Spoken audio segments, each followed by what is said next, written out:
आवाज की दुनिया के दोस्तों, आप सभी को मेरा यानी हेमंत कुमार का प्यार भरा नमस्कार, आदाब, सत श्री अकाल। Have a great good morning to everybody. कल हम बात कर रहे थे अमिताभ बच्चन साहब की, और कहीं एक जगह पर आकर के अर्ध विराम पर मैंने अपनी बात को छोड़ा था। आज उस अर्ध विराम का वो सिरा पकड़े हुए फिर से मैं अपने उस एक प्रसंग के ऊपर आता हूं, जब अमिताभ बच्चन की नौकरी कैलकाटा में लगी। वो किस तरीके से हुआ और बाद का सफर उनका कैसा रहा, मैं आपको अपने इस अध्याय में बता रहा हूं। वेल, शेरवुड, जहां पर उनकी स्कूली शिक्षा दीक्षा हुई थी, शेरवुड, नैनीताल। तो शेरवुड में अपनी जो वो सारा जो सेशन था, सत्र था, उसको खत्म करने के बाद अमिताभ बच्चन दिल्ली यानी दिल्ली गए। और शेरवुड जो स्कूल है वो काफी बढ़िया स्कूल है, और उसकी जो मतलब ऑरा है, जो और जो उसका कहने का मतलब जो एनवायरनमेंट है, बहुत प्यारा है। तो अभी इनके भाई अमिताभ बच्चन वो शेरवुड में ही थे, और अमिताभ बच्चन दिल्ली आ चुके थे। पिता हरिवंश राय बच्चन थोड़ा सा निराश थे अमिताभ बच्चन को लेकर के। जैसा कि मैं आपको बताऊं कि अमिताभ बच्चन बड़े साधारण रहे, पढ़ाई वगैरह में भी इतना कुछ नहीं था कि भाई कोई बहुत बढ़िया कोई डिस्टिंक्शन है या उसका सीजीपी बहुत हाई आ रही है, ऐसा नहीं था। तो बच्चन साहब यानी हरिवंश राय बच्चन अपने बेटे, खास तौर पर अमिताभ बच्चन बड़े बेटे को लेकर के बहुत ज्यादा निराश रहते थे कि बेटा उनकी उम्मीद, उनकी अपेक्षाओं पर उस प्रकार खरा नहीं उतर रहा जिस प्रकार उसे उतरना चाहिए। वेल, शेरवुड से निकलकर भी वो साधारण बालक ही बना रहा। बच्चन साहब यानी हरिवंश राय बच्चन ये सोचते थे कि शेरवुड में ये बच्चा पढ़ेगा तो कुछ थोड़ा सा निखर करके आएगा, लेकिन ऐसा नहीं रहा। हर बाप ये चाहता है कि उसका बेटा थोड़ा सा, मतलब कहने का मतलब है, अलग लगे, मुख्तलिफ लगे, लेकिन ऐसी कोई भी बात अमिताभ बच्चन में हरिवंश राय बच्चन को नजर ही नहीं आ रही थी।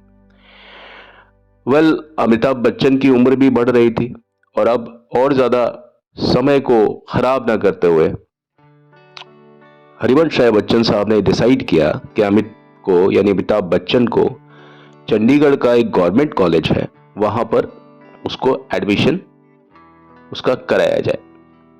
लेकिन अमिताभ बच्चन को वो कॉलेज बिल्कुल भी रास नहीं आ रहा था, अच्छा नहीं लग रहा था।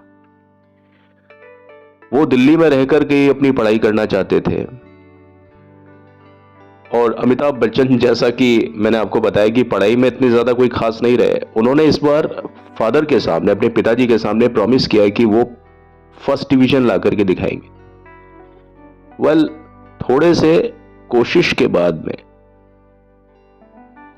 अमिताभ बच्चन साहब का एडमिशन दिल्ली के किरोड़ीमल कॉलेज, आप सब जानते हैं किरोड़ीमल, और ये जो कॉलेजेस हैं आपके लेडी श्री राम, इस टाइप के, दुनिया जानती है।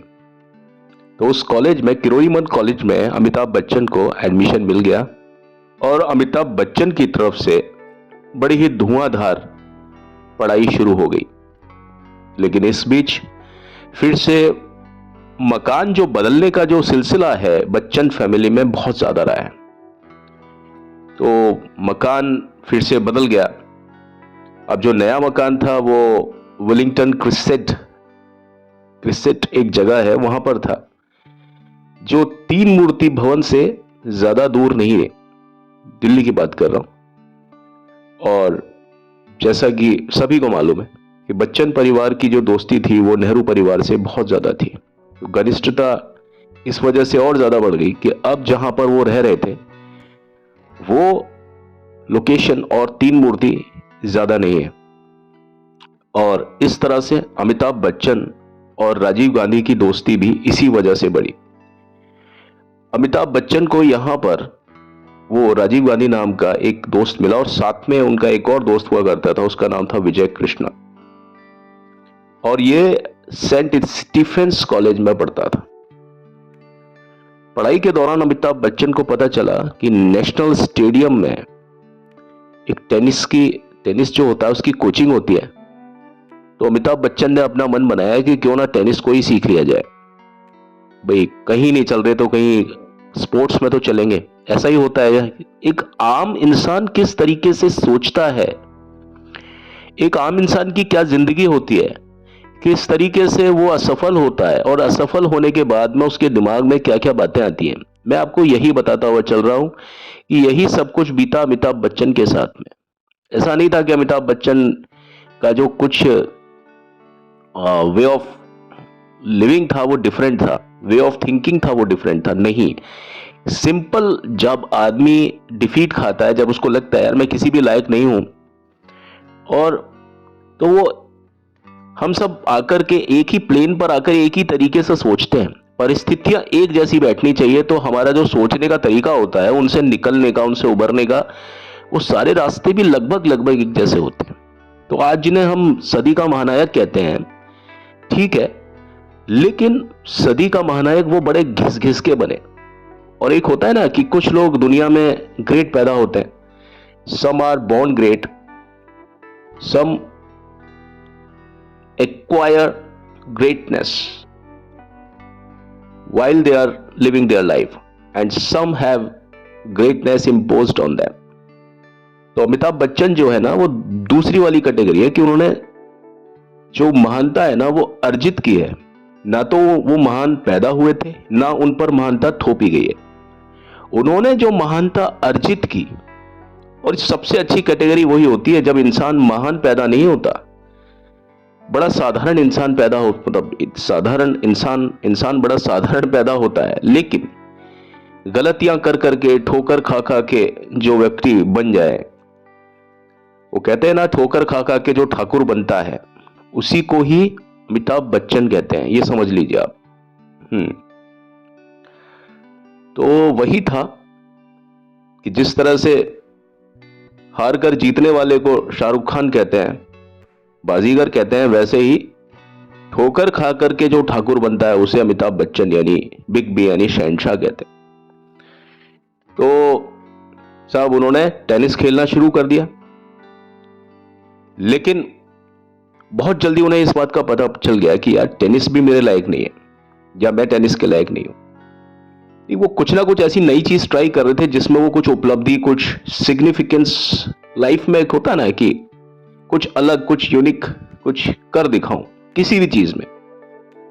तो जब अमिताभ बच्चन को इस चीज का भान हुआ कि यार एक टेनिस भी मेरा, it is not the cup of T for mind, तो भाई उनका उससे भी मन उब गया।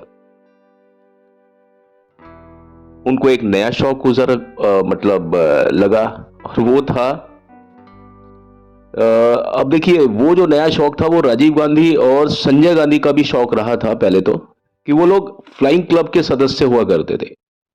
सफदरजंग जो एयरपोर्ट है दिल्ली में, तो ये लोग फ्लाइंग क्लब के मेंबर्स थे। तो अमिताभ बच्चन ने सोचा कि भाई मैं भी फ्लाइंग को कुछ करता हूं, अपना करियर फ्लाइंग में बनाऊंगा। तो उन्होंने इस चीज की जिद की कि भाई मैं भी एक मेंबर बनूंगा। इस चीज का विरोध उनकी मां यानी तेजी राय बच्चन ने इस चीज का प्रबल विरोध किया। भाई कौन मां चाहेगी कि बेटा रिस्क में आ जाए। कल को जहाज की बात है, सीखने की बात है, कुछ भी हो सकता है। लेकिन हरिवंश राय बच्चन इस मामले में बहुत ज्यादा डेयरिंग रहे। उन्होंने सोचा कि भाई ठीक है, बच्चा है, जहां जिस चीज में जाए कोशिश करे, क्या मालूम किस चीज में भाग्य चमक जाए। कोशिशें करते रहना चाहिए इंसान को। एक तरफ टूटे दूसरी तरफ, दूसरी तरफ टूटे तीसरी तरफ, तीसरी तरफ टूटे चौथी तरफ। कुछ लोग जो गलत समझते हैं वो सोचते हैं यार ये व्यक्ति क्या कर रहा है, क्या कर रहा है, एक ही काम क्यों नहीं कर रहा, पागल हो गया क्या ये? ऐसा क्या है, ये कभी टिक कर के काम नहीं करता, कभी एक काम नहीं करता। इंसान को सोचना चाहिए। कई बार वो स्थितियां पैदा हो जाती हैं इंसान की जिंदगी में कि एक जगह नहीं चल रहा तो वो कोशिश करता है दूसरी जगह चले, दूसरी जगह नहीं चलता तो तीसरी जगह चले, चौथी जगह, पांचवी जगह। आप देखिए वो इंसान गिर गिर करके उठ रहा है, गिर गिर करके उठ रहा है और अलग अलग जगह खुद को ट्राई कर रहा है। तो क्या ये एक क्वालिटी है या डिसक्वालिटी है? क्या इसमें उस इंसान को सराहा जाना चाहिए या उसकी आलोचना की जानी चाहिए? मेरे हिसाब से उस इंसान की सराहना की जानी चाहिए कि उसमें इतनी हिम्मत तो है कि वो गिर रहा है और उठ रहा है और खुद को इस काबिल बना रहा है कि भाई मैं यहां नहीं तो यहां ट्राई कर लूं, यहां मैं चल जाऊंगा, वहां नहीं तो चलो मैं अगली बार ट्राई करूं, अगली बार चल जाऊं। जो एक बार गिर गया और गिरा ही रह गया वो खिलाड़ी नहीं होता। खिलाड़ी वो होता है जो गिरे, हर बार गिरे लेकिन गिर करके उठ जाए और देखे सूरत हाल और सोचे कि मैं अपना टेक्निक कुछ चेंज कर दूं, थॉट्स चेंज ना करूं लेकिन टेक्निक चेंज कर दूं। और वही सब कुछ अमिताभ बच्चन कर रहे थे। और इस बीच में पढ़ाई के साथ साथ अमिताभ बच्चन का जो रुझान था खेल और नाटकों में भी होता था और वो उस चीज से भी गुजर रहे थे। अमिताभ बच्चन ने शेक्सपियर का जो प्ले है ओथेलो, उसके नाटक का जो वो पूरा आपको मालूम है, वो पूरा एक नॉवल है बड़ा अच्छा सा। और ये शेक्सपियर के जो नॉवल हैं वो इसलिए ज्यादा अच्छे हैं क्योंकि ये जब पढ़ने से कहीं ज्यादा इसको जब हम रंगमंच पर करते हैं ना, इसका किसी भी सीन को, तो वो देखते ही बनता है। और आधी से ज्यादा जो फिल्में हैं, चाहे हॉलीवुड चाहे बॉलीवुड, वो सब शेक्सपियर के नाटकों से ही प्रभावित है, आप समझ लीजिए। तो उसका मंचन भी अमिताभ बच्चन करते थे। और एक बार नेहरू जी यानी जवाहरलाल नेहरू जी भी देखने के लिए आए उसको, और जिसमें अमिताभ बच्चन ने इस नाटक में ओथेलो में एक कैरेक्टर है कैसियो, उसकी भूमिका निभाई और जिसकी नेहरू जी ने बड़ी तारीफ वगैरह भी की। लेकिन अमिताभ बच्चन को कभी भी पढ़ाई में उतनी तारीफ नहीं मिली। एक बार उसने मतलब बच्चन साहब का यानी अमिताभ बच्चन का अपने पिता से हमेशा एक कमिटमेंट रहता था कि बाबूजी, बाबूजी ही बोलते थे वो, याद रखना, बाबूजी मैं आपको फर्स्ट क्लास पास होके दिखाऊंगा। एक बार इसी तरह से उन्होंने प्रण किया कि बाबूजी मैं आपको फर्स्ट क्लास पास होके दिखाऊंगा। उस स्टाइल में तो नहीं बोला जैसे फिल्मों में बताते थे कि बाबूजी मैं आपको फर्स्ट क्लास पास होके बताऊंगा, ऐसे तो नहीं बोला था उन्होंने। वो उस समय अमिताभ बच्चन उस टाइप के नहीं थे जो बाद में डायलॉग आइकन हो गए। उन्होंने आराम से ही बोला होगा कि बाबूजी मैं आपको फर्स्ट क्लास पास होके दिखाऊंगा। लेकिन रिजल्ट इसका एकदम उल्टा रहा। और ये बात है तब की जब वो बीएससी में थे और उनको केमिस्ट्री से बड़ा डर लगता था। केमिस्ट्री, ऑर्गेनिक केमिस्ट्री, शायद मे बी ऑर्गेनिक और इनऑर्गेनिक में, भाई ऑर्गेनिक केमिस्ट्री से मुझे भी डर लगता था। तो रसायन शास्त्र यानी केमिस्ट्री में उनका कंपार्टमेंट आ गया और कंपार्टमेंट की जो एग्जाम थी उसको दे करके उनको डिग्री हासिल हुई। तो अमिताभ बच्चन को सप्लीमेंट्री भी आई थी साहब, ये समझ लीजिए, जब वो बीएससी कर रहे थे। बीएससी मतलब जब कॉलेज में थे। अब कॉलेज में उनकी क्या उम्र रही होगी आप अंदाजा लगा सकते हैं। चलिए उसके बाद में नौकरी के लिए रस्साकशी शुरू हो गई। अखबारों में विज्ञापन दे विज्ञापन, इधर देखना उधर देखना, एक दो जगह आवेदन भी किया, बात नहीं बनी। रेडियो की नौकरी के लिए ऑडिशन भी दिया, वहां से भी उनको हटा दिया, निकाल दिया गया कि भाई आपकी जो आवाज है वो किसी भी प्रकार अच्छी नहीं है, अनाउंसर के आप योग्य ही नहीं है, भूल जाइए। उसके बाद में हरिवंश राय बच्चन बड़े जुझारू, बहुत ज्यादा, कई बार उन्होंने बोला कि भाई रास्ता जब उंगली सीधी ना हो तो उंगली टेढ़ी की जाए, जब कई बार रास्ता बंद होता है तो आपको दीवारें फांदना भी चाहिए। ये जो क्रांतिकारी विचार थे ये हरिवंश राय बच्चन के थे। लेकिन इसका मतलब ये नहीं कि आप किसी के घर चोरी कर लो, ये एक सांकेतिक भाषा है कि आपको अगर सीधे रास्ते से सफलता नहीं मिलती है तो आपको थोड़ा सा रास्ता करना चाहिए, है ना, थोड़ा सा। When in Rome do as Romans do, जहां पर जिस तरह से काम होता है कई बार गलत मत करो, लेकिन खुद को बचाओ, स्मार्टली काम करो। हार्ड वर्कर नहीं चलता है, स्मार्ट वर्कर चलता है। Be the smart worker. Collective study मत करो, सेलेक्टेड या सेलेक्टिव स्टडी करो, वो चीज। तो शायद उस तरीके से उन्होंने कहा कि भाई आपको कोशिश ऐसे करनी चाहिए। तो उन्होंने कहा कि भाई तुम एक काम करो, कलकत्ता चले जाओ, कैलकाटा जॉब आके कोलकाता हो गया, कोलकाता चले जाओ नौकरी के सिलसिले में, क्योंकि जो महानगर है वो कभी किसी को निराश नहीं करता। महानगर है, दिल्ली है, मुंबई है, ये कभी किसी को निराश नहीं करता। मैं भी कई बार जब परेशान हुआ बहुत ज़्यादा, तो मैं दिल्ली को ही सोचता हूँ, क्योंकि मैं जहाँ रहता हूँ वहाँ से दिल्ली पास है। अगर वहाँ से मुंबई पास होता तो मैं मुंबई निकल जाता। तो जो महानगर होते हैं वो कभी भी किसी को निराश नहीं करते। सच बताऊं, अगर आपको जॉब की रिक्वायरमेंट हो, कहीं हो, तुरंत प्रभाव से आप दिल्ली जैसी जगह निकल जाइए, मुंबई जैसी जगह निकल जाइए, आपको जॉब मिल जाएगा, भूखे नहीं मरेंगे आप। तो शायद वो स्थिति थी, और कलकत्ता यानी कोलकाता भी महानगरी है। तो उसने कहा, मतलब हरिवंश राय बच्चन ने कहा है कि कलकत्ता कभी निराश नहीं करता है किसी को। सच बात है, महानगर कभी किसी को निराश नहीं करता। इस बात का अमिताभ बच्चन ने कोई भी प्रतिरोध नहीं किया, क्योंकि वो खुद भी जानते थे कि यार मैं कुछ साबित नहीं कर पा रहा हूं अपनी जिंदगी में। बहरहाल 1963 की जब सर्दियां खत्म हुई, तो अमिताभ बच्चन कलकत्ता के लिए रवाना हो गए। और वहां पर हरिवंश राय बच्चन के एक दोस्त हुआ करते थे, उनका नाम था गजानन। तो गजानन बाबू बोलते थे। तो अमिताभ बच्चन शुरू में एक जगह है टॉलीगंज, वहां पर ठहरे, और वहां अखबार में रोज नौकरी के सैकड़ों विज्ञापन निकलते थे। अमिताभ बच्चन उसमें से अपने खुद की जो भी उनकी एलिजिबिलिटी थी उसके लायक वो वैकेंसीज को कोट करते थे। नौकरी के लिए वो अर्जियां यानी आवेदन भेजते थे।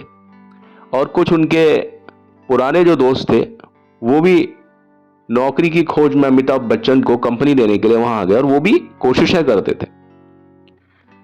बाद में अमिताभ बच्चन ने जब अपनी पढ़ाई वढ़ाई खत्म कर ली शेरवुड और वो सब से, तो वो भी आकर के शॉ वेलेस एक कंपनी आज भी चलती है, शॉ वेलेस, वहां पर नौकरी करने लगे थे। अमिताभ बच्चन और वो सभी लोग अक्सर चौरंगी और धर्मतल्ला ऐसी जगह पर मिलते थे। अमिताभ बच्चन को फुटबॉल देखने का भी बड़ा शौक रहा, फुटबॉल मैच, और वो बहुत ज्यादा डाई हार्ट फैन है मोहन बागान के, आज भी हैं। पर अमिताभ बच्चन को जो पहली नौकरी मिली वो बर्ड एंड हिजलर्स कंपनी है उसमें मिली, और जैसा कि मैंने आपको कल के अध्याय में बताया था, उनका वेतन 500 रुपए था। लेकिन वो आजकल के 500 नहीं थी उसकी कीमत। आज के 500 तो कुछ भी नहीं है, उस समय के जो 500 थे, ये बात कर रहा हूं मैं 67-68 की बात कर रहा हूं मैं आपको। तो 500 रुपए मिलते थे उस समय। 500 रुपए भी बहुत होते थे, और कटा करके वो लगभग उनको 460-470 रुपए उनके हाथ में आ जाते थे। और अमिताभ बच्चन को कोयले की जो खदान होती है ना, कोल माइन, वहां पर उनको अपॉइंटमेंट मिला। वेल, प्रैक्टिकल ट्रेनिंग के लिए उन्हें धनबाद, जहां पर कोल माइंस हैं, धनबाद, हजारीबाग, आसनसोल जैसी जगह में भेजा जाया करता था। और इसी दौरान एक खदान में कुछ गड़बड़ी हो गई। खदान के भीतर एक नई मशीन का डेमोन्स्ट्रेशन करते समय जो नीचे जो मशीन लगाई जाती है ना, खदान जब खुदाई करते हैं, तो वहां पर अमिताभ बच्चन और सारे लोग थे स्टूडेंट्स, वो नीचे चले गए। भाई नौकरी करते थे, और खदान का जो एक पोर्शन था वो नीचे जमीन में धसक गया, और कुछ मजदूर वहां दब गए, मर भी गए थे। अमिताभ बच्चन बहुत ज्यादा लकी थे, बहुत ज्यादा सौभाग्यशाली थे कि वो बच गए। और आपने देखा होगा ऐसा ही एक सीन फिल्म काला पत्थर, जो कि 1977-78 में आई थी, 79 में, सॉरी, उसमें सीन दिया गया है। तो अमिताभ बच्चन के सजेशन पर ही यश चोपड़ा साहब ने वो सीन डाला था। हालांकि वो घटना जो थी वो 1975 में हो चुकी थी एग्जैक्टली, लेकिन उसमें ये जो दृश्य था, स्क्रीन प्ले तो उनका था, सलीम जावेद का, लेकिन उसमें जो ये दृश्य किस तरीके से होगा, ये अमिताभ बच्चन ने कुछ उनको इनपुट्स दिए थे।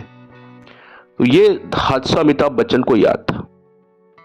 वेल, जुलाई 1963 से अमिताभ का कार्मिक जीवन है, जो कर्म जीवन है, वो शुरू हुआ। 1 महीने बाद ही उन्होंने अपने ऑफिस के नजदीक एक किराए का मकान लेकर के अब रहना शुरू कर दिया था। पहले वो गजानन बाबू उनके यहां रहते थे, क्योंकि हर इंसान चाहता है कि जैसे उसको नौकरी मिले, जैसे वो पैर पे खड़ा हो, वो दूसरे के लिए बोझ नहीं बने। उनकी लाइफ में 500 रुपए काफी होते थे, क्योंकि मैंने बताया ये 500 रुपए उस समय बहुत ज्यादा थे। आप समझ लीजिए, ये 500 रुपए उस समय आप समझें आराम से 40,000 के लगभग होंगे आज की तारीख में। 35-40,000 से तो नीचे नहीं थे, और अकेला आदमी। और उन्हें दिल्ली में रहते थे बच्चन, यानी हरिवंश राय बच्चन। वो इलाहाबाद छोड़ दिया था उन्होंने। ये कहानी मैं आपको फिर बाद में बताऊंगा किन सूरत हाल में उन्होंने इलाहाबाद को छोड़ा था। तो घर पर उन्हें रुपए नहीं भेजने पड़ते थे, और उल्टे जब भी कभी बच्चन साहब को यानी अमिताभ बच्चन को पैसों की जरूरत पड़ती थी तो हरिवंश राय बच्चन ही उनको भेज दिया करते थे। और यहां पर अमिताभ बच्चन को फिल्में देखने का बड़ा शौक था, तो भाई बाकायदा लाइन में लग करके और वो फिल्में देखते थे। आज जहां पर अमिताभ बच्चन की फिल्में बहुत ज्यादा चलती है ना, एक समय पर अमिताभ बच्चन वहां जाकर के दूसरे कलाकारों की फिल्में देखते थे। और जब अमिताभ बच्चन को पहली जब तनख्वाह मिली, यानी पहली सैलरी मिली, तो उन्होंने अपनी मां के लिए एक साड़ी, बाबूजी के लिए एक पेन, और अपना जो भाई है अजिताभ बच्चन, उसको वो बंटी बोलते हैं, बंटी बोला जाता है अजिताभ बच्चन को, उसके लिए एक शर्ट खरीदी। और जहां पर वो रहा करते थे पहले गजानन बाबू, उनके लिए भी कुछ उपहार वगैरह खरीदा। अमिताभ बच्चन ने करीब 5 साल तक, अमिताभ बच्चन ने कितने साल तक काम किया? 5 साल तक कैलकाटा में रहे। और बर्ड के बाद में उन्होंने ब्लैकर्स में जूनियर एग्जीक्यूटिव के पद पर भी उन्होंने अपनी सेवाएं दी। इमेच्योर्स नामक एक नाट्य संस्था में रहकर के उन्होंने कई नाटकों का मंचन भी किया, और वहां पर उनके रंगमंच से जुड़े हुए कई कलाकार, मतलब कई जो कलाकार थे वो उनके दोस्त बने। यहां से देखिए एक्टिंग का कीड़ा अमिताभ बच्चन के दिल में, दिमाग में था। वो स्कूल कॉलेज में वो ड्रामा वगैरह में पार्टिसिपेशन किया करते थे, लेकिन उन्होंने ड्रामा छोड़ा नहीं था। यहां पर भी जहां जहां गए वहां वहां उन्होंने उस टाइप के संगत के लोग अपने साथ में ढूंढ लिए। देखिए ये ढूंढता नहीं है इंसान, ये जो विधि का विधान है ना, कायनात है ना, ये सारी चीजें आपको, जो आप बनने वाले होते हैं ना, कायनात ऐसे लोगों को आपके साथ जोड़ती रहती है। आप देखिएगा जब भी कभी आप लाइफ में कुछ कर रहे हैं और बीच में लौट लौट करके एक जैसी चीज आपकी जिंदगी में आ रही है, तो समझ लीजिए कायनात यानी प्रकृति, आप उसको ईश्वर भी कह सकते हैं, प्रकृति भी कह सकते हैं, वो आपसे कुछ चाहती है कि भाई आप उस दिशा में जाएं। तो हमको एक वो दिशा को सोचना चाहिए, समझना चाहिए कि वो दिशा हमारे लिए है। तो अमिताभ बच्चन की लाइफ में बार बार ये चीज स्ट्राइक कर रही थी कि नाटकों और ड्रामों में उनका इन्वॉल्वमेंट जहां भी जाते थे वहां हो जाता था किसी ना किसी स्तर पर। कुछ ना कुछ ऐसे रास्ते, कुछ ना कुछ पगडंडियां, कुछ ऐसी लाइफ में उनके आती थी कि वो इस चीज में को कंटिन्यू कर पा रहे थे। नाट्य और मंचन, इस तरह की चीजें जो होती है ना। बहरहाल 1968 यानी 1968 के अंत में अमिताभ ने कैलकाटा को छोड़ने का फैसला कर लिया। अब जो पूरा जमा जमाया काम है, दोस्तों के बीच का समूह है, उस दोस्त वगैरह है यार, पूरा आप समझिए जहां पर आपने पूरा 5 साल बिताए, और 5 साल में एक आदमी की पकड़ हो जाती है उस जगह पर, उस काम पर बहुत अच्छे तरीके से इंसान प्रमोट होने लग जाता है। अचानक से अगर वो स्विच करने का डिसीजन ले कि भैया मैं तो जाऊंगा, क्योंकि यहां तक अब अमिताभ को समझ में आ गया था कि यार अंदर उनके शायद कुछ और कुलबुलाहट मच रही थी कलाकार की, यार मुझे कुछ करना है। अंदर से जो आपका सेंस होता है ना, इंट्यूशन, अंतः प्रज्ञा, अमिताभ बच्चन की जो अंतः प्रज्ञा है ना, शायद उनको कचोट रही थी कि यार तू ट्राई कर, कुछ कर, ये काम तू कर रहा है, फिट है इसमें, फिक्स्ड है, कुछ ऐसा कर। जो शायद उनको कुछ अंदर से कौतूहल सा हो रहा था कि नहीं यार ये वो चीज नहीं है जिसके लिए मैंने जन्म लिया। और ये अक्सर होता है दोस्तों, आप भी देखिएगा जिस चीज के लिए आप जन्म लेते हैं ना, वो चीज आपके अंदर फोर्स करती है। कई बार आपको लगता है सब सही चल रहा है, लेकिन मेरे अंदर इतनी विचलित, मैं इतना विचलित क्यों हूं, मेरे में इतना डिस्टर्बेंस क्यों है, मन में इतना कोलाहल क्यों है। तो कोलाहल और वो विचलित होना बहुत ज्यादा, कहीं कुछ असर होता है हमारे अंदर, कुछ कारण होता है, कुछ चीज अकारण नहीं होती है हमारे अंदर। तो इसलिए अमिताभ बच्चन ने अपने अंदर की जो अंतरात्मा की आवाज को सुना और तुरंत प्रभाव से कैलकाटा को छोड़ने का फैसला किया। दोस्तों ने बड़ी आलोचना की कि यार मत जा अमित, मत जा मत जा मत जा, लेकिन अमिताभ बच्चन डिसाइड कर चुके थे कि वो मुंबई के लिए जाएंगे, अपना भाग्य जरूर आजमाएंगे। और अमिताभ बच्चन की गाड़ी में कभी भी रिवर्स गियर नहीं होता। उन्होंने जो बात कर ली, कदम एक बार आगे ले लिए, उसको पीछे नहीं कर सकते थे। वेल अमिताभ बच्चन की लाइफ थी वो ऐसी रहती थी, दोस्तों को यारी दोस्ती में उनका मतलब बहुत अच्छा, जैसे होता है ना कि पार्टी वार्टी चल रही है और ये चल रहा है वो चल रहा है, हॉस्टल। अमिताभ बच्चन ने भाई सारी तरह की जिंदगी जी हुई है। और लगभग दोस्तों के बीच में जैसे चलता है ना, यंगस्टर पार्टीज होती हैं, आपकी वीकेंड पार्टीज होती हैं। हुक्का पार्टी की बात नहीं करता, वो तो खैर अलग टाइप की पार्टीज होती है। वो पार्टी कहना भी गलत है उसको, तो अलग ही कुछ लेवल होता है। लेकिन अमिताभ बच्चन का जो था ना वो सिस्टम था, वो यारी दोस्ती वाला था। हर सप्ताह पार्टियां चलती थी, बियर पार्टी भी होती थी, विस्की पार्टी जिसमें हार्ड और सॉफ्ट ड्रिंक दोनों टाइप की चीजें चलती थी। अमिताभ बच्चन शराब पीने के खिलाड़ी थे, अब ये समझ लीजिए। और लोग उनको टैंकर बोलते थे। वो एक दिन में 2-2 बोतल विस्की पी सकते थे। और सबसे बड़ी बात कि कुछ लोग तो ढक्कन को चढ़ाते हैं और ढक्कन सूंघ करके बेहोश हो जाते हैं। कुछ लोग होते हैं बहुत बड़े बड़े सूरमा बनते हैं, लेकिन वो थोड़ा सा ढक्कन चढ़ाते हैं और उसमें। लेकिन बच्चन साहब के बारे में बताते हैं कि वो जब 2-2 बॉटल विस्की पी जाते थे पर डे, लेकिन उन पर नशा चढ़ता ही नहीं था।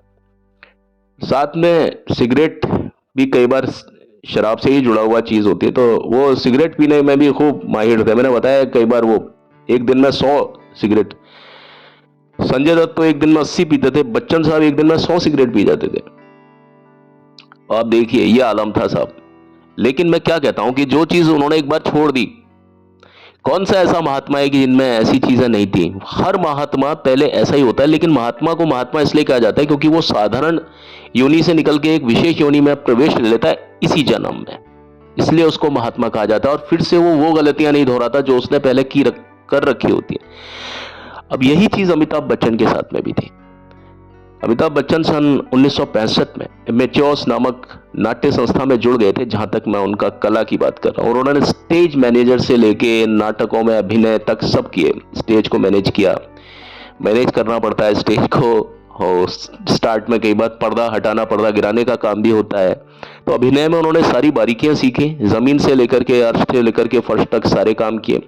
1968 में जब अमिताभ बच्चन अच्छी खासी अपनी जो सरकारी मतलब ये जो कलकत्ता में जो शिपिंग यार्ड की नौकरी थी, इसको छोड़ करके जब बॉलीवुड में भाग्य आजमाने के लिए जब उन्होंने निर्णय लिया, तो उनके दोस्तों ने कहा कि यार ये कुछ दिन में वापस आ जाएगा, ये तो यार नादान फैसला है इसका। ठीक है, जोश जज्बात में लिया गया जो फैसला होता है ना, इंसान उस पर दोबारा से उस पर पछतावा करता है, पश्चाताप करता है। उन्होंने सोचा यार आ जाएगा कुछ दिन में। बहरहाल यो सन 1968 था जब उन्होंने अपने कलकत्ता में जो एक लास्ट कंपनी थी उनकी ब्लैकर्स, वहां से उन्होंने नौकरी छोड़ दी। और उस समय उनकी जो तनख्वाह थी, आप यकीन मानिए कितनी थी, 1640 रुपए, 1640, 500 रुपए से 1640 रुपए थी। और अमिताभ बच्चन को प्रेरित किया था अजिताभ बच्चन ने फिल्म में आने के लिए। सच बताएं, जो छोटे भाई का जो योगदान था ना, वो बहुत ज्यादा था। अमिताभ बच्चन को उन्होंने एंकरेज किया। और अमिताभ बच्चन के कुछ समय तक वो सेक्रेटरी वगैरह भी बन करके रहे, और बहुत ज्यादा दिमाग से काम करते थे ये लोग, बहुत ज्यादा। अमिताभ बच्चन ने बहुत ज्यादा दिमाग से, और बहुत मतलब ट्रिक नहीं कहूंगा मैं इसको, लेकिन बहुत योजनाबद्ध तरीके से खेलते हैं, जैसे सचिन तेंदुलकर खेलता है ना, खेला करते थे या करते हैं। मैं तो थे लगा ही नहीं सकता। सचिन तेंदुलकर और अमिताभ बच्चन और लता मंगेशकर, आर.डी. बर्मन, मोहम्मद रफी, किशोर कुमार, लिस्ट बहुत लंबी है, ब्रूस ली और चार्ली चैपलिन, इनके सामने कभी थे लगा ही नहीं सकता मैं। हैं और रहेंगे, यही बोलता हूं। तो अमिताभ बच्चन ने बहुत मतलब सबसे ज्यादा जो एंकरेज किया वो भैया को अमिताभ बच्चन ने किया। अमिताभ, अब मुंबई में जो पहला ब्रेक मिला वो बात थी करीब दिसंबर 1968 की, जैसा कि मैंने बताया था आपको। अमिताभ बच्चन को एक स्क्रीन टेस्ट देने के लिए मुंबई बुलाया गया। और यहां मैंने एक चीज आपको बताई थी कि यहां इनकी शुरुआत कैसे हुई। सुनील दत्त और नरगिस दत्त पर के पास में फोन कैसे पहुंचा, वो फोन किया था इंदिरा गांधी ने, और इंदिरा गांधी को फोन किया था तेजी राय बच्चन ने। तेजी राय बच्चन, हरिवंश राय बच्चन, ये नेहरू फैमिली से बहुत ज्यादा जुड़े हुए थे और बहुत जबरदस्त घनिष्ठता थी। और इंदिरा गांधी के संज्ञान में ये बात मालूम थी कि अमित यानी अमिताभ बच्चन एक्टिंग का दीवाना है, कीड़ा है एक्टिंग का, उसमें कुछ करने का जज्बा है। तो ये बात जब तेजी राय बच्चन ने भी जब फोन पर की इंदिरा गांधी से, तो इंदिरा गांधी ने फोन किया सुनील दत्त और नरगिस दत्त को मुंबई में। और नरगिस और सुनील दत्त के जो नजदीकी थे, जिनका नाम था राज ग्रोवर, और वो पर्सनल असिस्टेंट भी थे, सुनील दत्त साहब के। तो वो जब मुंबई आए तो हर जगह पर राज ग्रोवर अमिताभ बच्चन के साथ में थे। समझ लीजिए जहां जहां अमिताभ बच्चन ने ट्राई किया सभी जगह राज ग्रोवर उनके साथ में थे। तो सबसे पहले अमिताभ बच्चन साहब को जहां पर भी अमिताभ बच्चन जा रहे हैं वहां राज ग्रोवर जरूर है, ये समझ लीजिए। तो 1968 में अमिताभ को एक स्क्रीन टेस्ट देने के लिए मुंबई बुलाया गया। मुंबई के रूप तारा स्टूडियो में स्क्रीन टेस्ट होना था। अमिताभ बच्चन सुबह 9 बजे वहां पहुंच चुके थे। मोहन सहगल मनोज कुमार को लेकर के साजन फिल्म थी ना, साजन साजन पुकारूं गलियों में, ये वो वाली साजन नहीं थी, वो माधुरी दीक्षित थी तो बहुत बाद में आई थी, 91-92 में आई थी साजन। वो पुरानी साजन थी मनोज कुमार साहब की, और शायद मैं गलत नहीं तो आशा पारीक की, साजन साजन पुकारूं गलियों में, है ना, बड़ा अच्छा सा गाना था। दूरदर्शन पे आई थी वो फिल्म, कई बार चित्रहार पे गाना आता था इसलिए याद है। उसी फिल्म की एक भूमिका के लिए अमिताभ बच्चन को बुलवाया गया था। यानी आप समझ लीजिए साजन फिल्म में अमिताभ को बिना देखे मोहन सहगल ने कहा कि ठीक है भाई आ जाओ, रिकमेंडेशन। उनका रोमांटिक संवाद कुछ ऐसे था कि निम्मो जब भी कभी मैं तुम्हें देखता हूं मुझे ऐसा लगता है कि जैसे हिमालय से आसमान से कुछ मैं देख रहा हूं, ऐसे करके कुछ इतना सा डायलॉग था। सुबह 9 बजे से स्टूडियो में अमिताभ बच्चन को रात 10 बजे स्क्रीन टेस्ट के लिए बुलाया गया। उनका स्क्रीन टेस्ट भी ठीक ठाक हुआ, लेकिन उसका परिणाम जो था ना बहुत गलत, और उस परिणाम की उन्हें जानकारी नहीं मिल सकी। मोहन सहगल ने अमिताभ के बारे में बोला भी था कि ये किसको उठा करके लेकर के आए हो, जहां से आए हो वहीं चले जाओ। इस तरह की बातें उनको पहले बार में ठोकरें मिली। इसके बाद में अमिताभ को ख्वाजा अहमद अब्बास की साथ हिंदुस्तानी के लिए पहला ब्रेक मिला, और उसके बीच में बहुत ज्यादा प्रॉब्लम्स भी आई अमिताभ बच्चन को, उसके बारे में भी मैं बताऊंगा। अभी एक मैं सीरीज में काम कर रहा हूं, जो उनकी बारीकियां, इनके बीच में क्या क्या चीज चली उनके ऊपर और अलग से वीडियोस बनाऊंगा छोटे छोटे, ठीक है। इसके बाद में अमिताभ को ख्वाजा अहमद अब्बास, जो कि मैंने बताया कि ए अब्बास की साथ हिंदुस्तानी में पहला ब्रेक मिला, और उसके लिए जो उनको फीस मिली थी वो मिली थी 5,000 रुपया, ठीक है, 5,000 रुपया उनको फीस मिली थी। 1969 में 5,000 बहुत होते थे। और इधर मतलब साथ हिंदुस्तानी की इधर शूटिंग चल रही थी, और इधर अमिताभ बच्चन उस शूटिंग के बीच में जब भी कभी उनका काम नहीं होता था तो स्टूडियो से एक स्टूडियो से दूसरे स्टूडियो में काम की तलाश वो करते रहते थे। कई प्रोड्यूसर्स उन्हें वापस कैलकाटा जाने की बोलते थे कि यार कहाँ से तुम आ गए हो, ये ना तो तुम्हारा हुलिया सही है ना तुम्हारी बॉडी सही है, चेहरा भी मतलब सामान्य सा चेहरा है, और ये है चेहरे पर हंसी नहीं आती। आपको मालूम है सबसे ज्यादा अमिताभ बच्चन की मजाक उड़ाई थी मनमोहन देसाई ने। मनमोहन देसाई बोलते थे मुझे इसको देख करके गुस्सा आता है, दांत किस किस के बोलते थे, मुझे इसको देख करके गुस्सा आता है कि कभी हंसता नहीं है ये आदमी। अब आप सोचिए जिसकी लाइफ में ठोकरों पर ठोकरें लिखी हो वो आदमी कैसे हंस सकता है। एक्चुअल में प्रकाश मेहरा, आप देखिए इतने बड़े शोमैन नहीं थे, लेकिन प्रकाश मेहरा ने जंजीर फिल्म में आप देखिए कि ये जो चेहरे पर जो मायूसी है ना अमिताभ बच्चन के, वो बहुत ज्यादा इसलिए भी है क्योंकि मायूस इसलिए भी है क्योंकि उनकी कोई फिल्में चल नहीं रही थी, वो चीज पर्सनैलिटी पर दिख रही थी उनके। तो जिनके साथ में उनका बहुत ज्यादा एक याराना बताया जाता है मनमोहन देसाई को, बल्कि उनको बहुत ज्यादा गुस्सा आता था अमिताभ बच्चन के ऊपर कि कैसा आदमी है, इसको मारने की इच्छा करती है कि आदमी ना तो कुछ करता है, डांस भी नहीं आता है इस पर, और ये चेहरा इसका एकदम, भाई जिसे असफलता पर असफलता मिल रही है और कुछ कह करके वो निकला है अपने शहर से, तो यहाँ उसको कुछ करना है और लोग बाग उसका मजाक उड़ा रहे हैं। उस कंडीशन में आप ये बताइए वो क्या करे, अपने ऊपर लेकर के देखिए किसी बात को, तो लोग क्या उनका उपहास करते थे और उनको बोलते थे कि भाई जाओ तुम भी वही काम करो जो पिताजी करते हैं तुम्हारे। हरिवंश राय बच्चन एक अच्छे कवि हैं, और जाओ भाई, कहीं ऐसा ना हो कि तुम्हारे हाथ से ये कविता लिखने का काम भी छूट जाए, ये भी कोई और ले ले। पैसों की कड़की के चलते उन्हें कई रातें भूखे पेट या आधे अधूरे पेट जैसा कि मैंने कल आपको बताया था, मरीन ड्राइव की बेंच पर सोकर के अपनी रातें बितानी पड़ती। इस बीच उनके पास में मॉडलिंग के कुछ प्रस्ताव आए। उन्होंने मॉडलिंग की, बाद में की, लेकिन उस समय नहीं की, है ना। उन्होंने कई लेकिन काम नहीं किया, क्योंकि आपको मालूम है एक मॉडलिंग एक अलग चीज होती है। मॉडलिंग में अगर एक बार आपका उस तरह से शुरुआत हो जाती है ना, तो फिर आप फिल्मों के लायक नहीं रहते हैं उस तरह से। रेडियो पर भी कुछ विज्ञापनों में उन्होंने अपनी आवाज दी, और प्रति विज्ञापन पर एडवर्टीजमेंट उन्हें 50 रुपए मिलते थे। यानी ये चीज थी, ठीक है, उनको रेगुलरिटी में कुछ ना कुछ पैसा चाहिए था। बाद में सुनील दत्त ने जब अपनी फिल्म को बनाया रेशमा और शेरा में, वहां पर एक उनको गूंगे की भूमिका दी।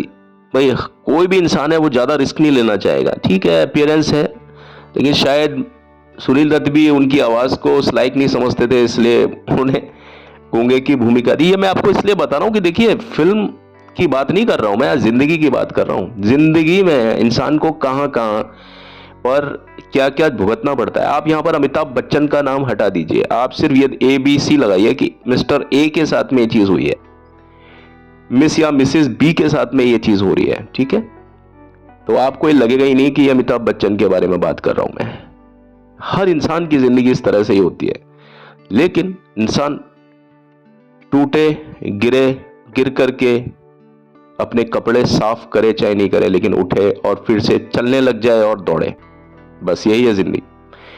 तो ख्वाजा अहमद अब्बास एक बार अमिताभ बच्चन को ऋषिकेश मुखर्जी से मिलवाने के लिए ले गए, जब उनकी फिल्म मम्मी टू गो आ चुकी थी।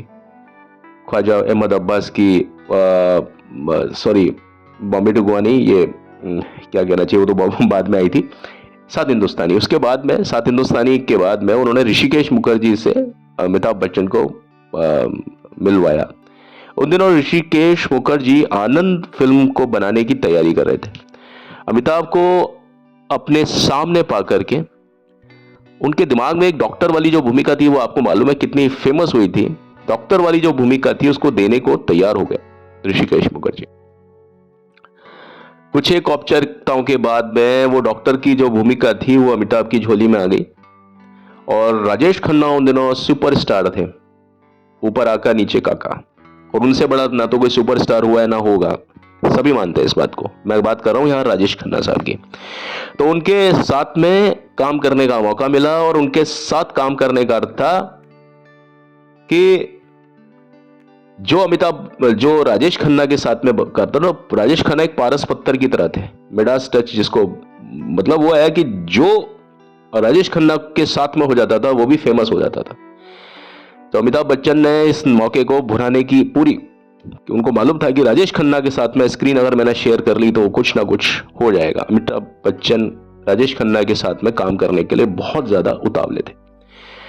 बहरहाल आनंद फिल्म बनकर प्रदर्शित हुई, और आप जानते हैं भाई, राजेश खन्ना तो ठीक है, राजेश खन्ना है, आनंद फिल्म की बात कर रहा हूं, जो कैरेक्टर वैसे भी मर जाता है चला जाता है, उसके साथ में ऑडियंस का सिंपैथी पूरा चला जाता है, ऑडियंस स्पेक्टेटर्स दर्शक जो भी बोले। लेकिन यहां पर आप समझिए कि जो डॉक्टर का किरदार था ना, है ना, कब से तुम्हारी मैं बक बक बक बक बक बक बक बक सुन रहा हूं, बात करो मुझसे, बात करो मुझसे, बात करो मुझसे, वो बोलता है बाबू मुशाय, ऐसे करके वो मर जाता है लास्ट में, वो बड़ा अच्छा सा, तो बात करो मुझसे, बात करो मुझसे, वो अमिताभ बच्चन का जो डायलॉग था ना लास्ट में, वो सुन देखिए आप, बहुत अच्छे तरीके से बोला अमिताभ ने। तो असल मायने में अमिताभ बच्चन की जो पहली जो जो मतलब लोगों के दिमाग में जो उनकी इमेज है ना, वो इस फिल्म से आई थी। किसका, किसी फिल्म से, आनंद फिल्म से। अमिताभ बच्चन कोई है, कुछ है इंडस्ट्री में, ये लोगों के पदार्पण हुआ था, ये दृश्य लोगों के दिमाग में की, अदरवाइज उनको कोई वैल्यूएट करता ही नहीं था। इवैल्यूएट कह रहे यार छोड़ो यार कौन है। उसके बाद में अमिताभ बच्चन को फिल्में मिलने लग गई, लेकिन भैया फिर वही हालत, ग्राफ फिर नीचे जाने लग गया। कई फिल्में उनकी आई, परवाना आई, परवाना में आप देखिए क्या काम किया अमिताभ बच्चन ने, एंटी हीरो का काम किया है उन्होंने। एक आई थी ना फिल्म, कौन सी थी, मैं उसका नाम, नील नितिन मुकेश और धर्मेंद्र की एक मूवी थी, जिसमें वो फिल्म जो थी वो इसी का ही एक नया संस्करण था, अभी मुझे नाम याद आ जाएगा। परवाना, परवाना के बाद में बंशी बिरजू, फिर बॉम्बे टू गोवा, एक नज़र, संजोग, है ना, एक नज़र जया बच्चन के साथ में बॉम्बे टू गोवा, अरुणा ईरानी के साथ में, बंसी बिरजू आपके यही जया बच्चन के साथ में, संजोग माला सिन्हा के साथ में, रास्ते का पत्थर, अगर मैं गलत नहीं हूँ, रास्ते का पत्थर शायद, रेखा, गहरी चाल, गहरी चाल में हेमा मालिनी और जितेंद्र, बंदे हाथ में उनका डबल रोल था, बड़े अच्छे गाने थे पंचम दा के, आप सुनिएगा ना। लेकिन उसके बाद में फिल्म ने पहचान देना तो दूर, इंडस्ट्री से उनको दूर करने का काम शुरू कर दिया कि भैया तुम जाओ, जहां से आए हो वहां जाओ। सुपर फ्लॉप का ठप्पा अमिताभ बच्चन के माथे पर लग चुका था। टैटू नहीं किया था, टैटू तो बाद में किया था कि मेरा बाप चोर है ना। तो एक तरीके से उनके माथे के ऊपर गुदवा दिया था भैया लोगों ने। वैसे नहीं गुदवाया था, लेकिन सांकेतिक रूप से भैया आप फ्लॉप हैं, सुपर फ्लॉप हैं, आप जहां से आए वहीं चले जाएं। अमिताभ बच्चन बहुत गहरी हताशा में डूब गए, लगभग डिप्रेशन में पहुंच गए। सोचने लगे, उन्होंने कई बार मानस बना लिया था कि यार वापस चलते हैं, या तो वो दिल्ली लौट जाएं या चरित्र भूमिकाएं करने लगे। मतलब चरित्र भूमिकाएं की फिल्म में जो साइड में दिखे, और कई फिल्मों में उन्होंने चरित्र भूमिकाएं करना, क्या वो पीछे जो दिखते हैं ना, बहुत पीछे पीछे कलाकार होते हैं, कोई कुली जा रहा है, कोई मजदूर जा रहा है, उस टाइप के सीन भी उन्होंने किए। अब देखिए यहां पर उनकी मदद की शशि कपूर साहब ने। शशि कपूर साहब मिल चुके थे अमिताभ बच्चन को, और वो जानते थे अमिताभ क्या चीज है। जिस दिन ये चलेगा ना, उस दिन ये आग लगा देगा, मतलब खतरनाक मामला, acid, A for Amitabh and A for acid. तो उन्होंने डांटा उसको, अमिताभ को बोला कि क्या कर रहे हो अपने आप को, क्यों इतना छोटा। ठीक है, मौके मिलेंगे, मौके मिलते हैं भाई। क्या कहना चाहिए, शशि कपूर के साथ में भी तो यही था, टैक्सी बोलते थे शशि कपूर को, तो टैक्सी बोलते थे। इतनी शिफ्ट करते थे। टैक्सी मतलब होता है ना कि टैक्सी कभी रुकती नहीं है मुंबई में, दे एक के बाद एक टैक्सी मतलब 12-24 घंटे चलती है वो टैक्सी। और फ्लॉप कपूर बोलते थे किसको, इतना हैंडसम आदमी को, किसको, शशि कपूर की बात करो। तो शशि कपूर ने भी ये दंश झेला था सफलता का। लोग बाग इतना हैंडसम होने के बावजूद भी उनकी कोई फिल्म इतनी चलती नहीं थी, फ्लॉप कपूर का संज्ञा। तो इस गम को बहुत अच्छे तरीके से जानते थे शशि कपूर साहब। तो उन्होंने कहा कि यार ये जो है मेरा छोटा भाई, मतलब अमिताभ को छोटा भाई मानते हैं। और आप देखिए अमिताभ ने जब अपना उनका समय आया अमिताभ का, तो उन्होंने ज्यादातर फिल्मों में शशि कपूर को अपने साथ में लिया। बाद में अजूबा फिल्म जो बनाई शशि कपूर ने, उसमें उन्होंने जहां जहां पर भी अमिताभ बच्चन को की जरूरत थी, मतलब शशि कपूर को उनकी जरूरत आई, अमिताभ बच्चन उनके साथ में खड़े रहे। कई फिल्में थी जिनमें शशि कपूर ने, नमक हलाल में जो मिला रोल, पहले राज बब्बर को मिलने वाला था शशि कपूर का रोल, जो कि अमिताभ बच्चन के रिकमेंडेशन में राज बब्बर को हटा करके शशि कपूर को लगवाया गया वहां पर। तो ठीक है, वो सारी चीजें हुई ऐसी। तो बात थी कि अमिताभ बच्चन गहरी उसमें चले गए, और वहां से शशि कपूर ने इनको उबारा। और कॉन्फिडेंस शशि कपूर का कभी भी वो ऐसा नहीं भूलते हैं, याद रखना, बहुत ज्यादा वो चले जाते हैं। अमिताभ बच्चन बिल्कुल चले जाते हैं, उन्होंने टिकट वगैरह सब कटवा लिया था। कोई हीरो वीरो नहीं बनाना चाहता, और आदमी आता है तो एक जब जवान होता है तो उसको इच्छा होती है। बहुत कम लोग अनुपम खेर होते हैं कि भाई आते ही वो बुढ़ापे का रोल मिल जाए सारांश मूवी में, है ना। और मात्र उनकी उम्र उस समय 28 साल थी। कौन मान सकता है कि अनुपम खेर की उम्र 28 साल थी जब वो सारांश फिल्म में आए थे। एक बड़ा प्यारा सा गाना, हर घड़ी बदल रही है सुबह जिंदगी, दर्द का दूसरा नाम है जिंदगी, अमित कुमार साहब की आवाज में। फिल्म में म्यूजिक था अजीत वर्मन का। यस, वो फिल्म की बात कर रहा हूँ, अलग ही मेरा दिमाग चला गया बहुत। देखिए बात से बात जुड़ती है तो इस तरह के जिक्र निकलते हैं। बहरहाल हीरो तो अमिताभ को कोई बनाना नहीं चाहता था। निर्माता निर्देशक अमिताभ को मनहूस मनहूस मनहूस बोलते थे, ठीक है।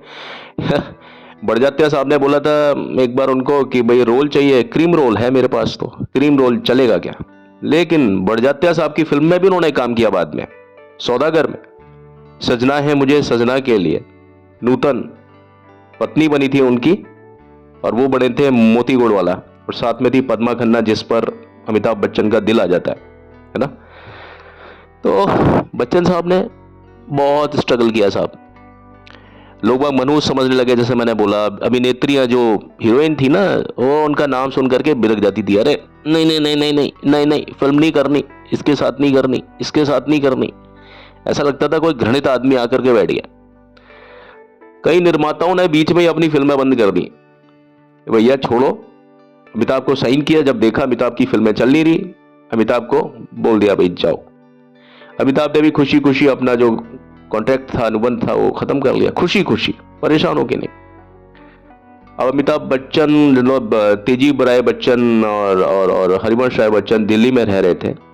और हरिवंश राय बच्चन की बात कर रहा हूँ फिलहाल, अगर मैं दिल्ली का जिक्र दे रहा हूँ अभी, तो वो राज्यसभा में सदस्य थे, मतलब ठीक है, अच्छी इमेज थी। सन 1972 के जो मिड टर्म में राज्यसभा की सदस्यता समाप्त होने पर वो मुंबई आकर के रहने लग गए। कौन?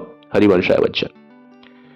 और इधर बंटी यानी अमिताभ बच्चन ने भी शॉवलेस नाम की जो कंपनी थी वो छोड़ दी थी और वो अपना खुद का एक शिपिंग कंपनी खोलना चाहते थे। अब इस प्रकार जो पूरा बच्चन जो परिवार था वो आकर के जुहू पार्ले स्कीम में आकर के एक मकान हुआ करता था, उसका नाम था मंगल। वहां पर आकर के वो रहने लग गया था। बाद में बना ये प्रतीक्षा, तो बाद में बना था हजारगढ़, एक 1000 1000 स्क्वायर यार्ड में। और वो जो मकान में बाद में रहे थे वो बहुत ज्यादा बीहड़ वाला एरिया था, बहुत ज्यादा। उसका भी स्ट्रगल अलग ही रहा था अमिताभ बच्चन का। कोई नहीं होता था उस मकान के आसपास, सियार बोलते थे और सांप बिच्छू उस एरिया में बहुत ज्यादा थे जहां प्रतीक्षा हुआ करता है। तो मंगल नाम के मकान में ये लोग रहते थे। अभी फिलहाल की बात कर रहा हूं। दिन भर की जद्दोजहद के बाद में बेटा थका आ रहा, यानी अमिताभ बच्चन जब थका आ रहा शाम को घर पहुंचता था तो वो एक तरीके से अमिताभ बच्चन निढाल बीमार से हो जाते थे। तो जो हरिवंश राय बच्चन ने हमेशा अमिताभ बच्चन का हमेशा हौसला अफजाई की और उसी समय उन्होंने अग्निपथ, ना तू रुका है कभी, ना तू थमा है कभी, ले शपथ अग्निपथ, ऐसी वो होते ना इस तरह की कविताएं, कहानियां और फलसफे बोल बोल के अमिताभ बच्चन को कभी गिरने नहीं दिया। वो अपने संघर्षों के दिनों की बातें सुना करके बहुत ज्यादा उत्साहित करते थे। यानी संघर्ष तो वही बाप ने भी किया था, हरिवंश राय बच्चन ने भी बहुत जबरदस्त टूट करके संघर्ष किया था। सफलता किसी को मिलती है ना, परमानेंट सफलता की बात कर रहा हूं मैं, और सफलता शब्द ही परमानेंट शब्द से जुड़ा हुआ है। यानी जो तात्कालिक चीज होती है ना वो कभी सफलता नहीं होती है। सफलता होती है वो होती है सदाबहार, हमेशा एवरग्रीन। तो वो अपने स्ट्रगल के समय को बताया करते थे हरिवंश राय बच्चन, अमिताभ बच्चन अपने बेटे को बताते थे।